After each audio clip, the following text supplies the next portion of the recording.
So along with some other keyboard shortcuts, here are some basics in Final Cut that you need to be able to do some basic editing. Okay, so whenever you open up Final Cut, it'll be here pretty open. So we're going to import some files. So there's two ways that you can import files. One way is to select the downward arrow that is here, and it'll bring up that. So I'm going to go through my downloads to import some files.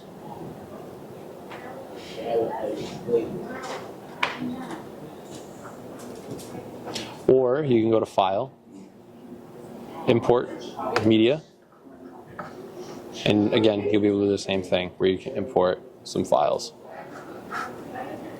Also, there is the keyboard shortcut if you prefer that way, where you can press Command-I, and the drop-down will already automatically open for you to be able to import and download.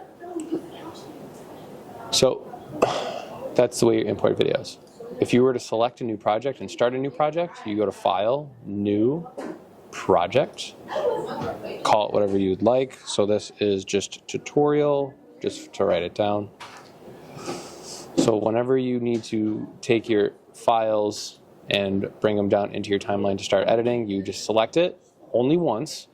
You'll see that this yellow box will appear around the entire length of the film strip, of the video clip. Hey, Strange, can you call Ethan for me?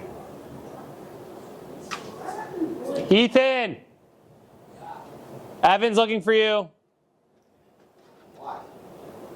So if you go to the ends of the yellow strips, you can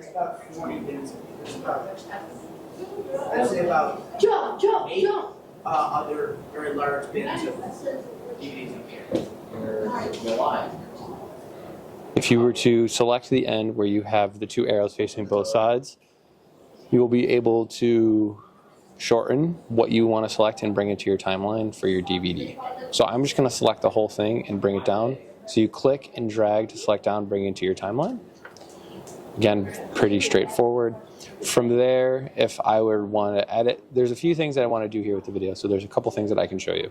First and foremost is if I want to shorten the length of this clip in my timeline, I can either click the end where you see the two arrows on the end, click and drag to the right,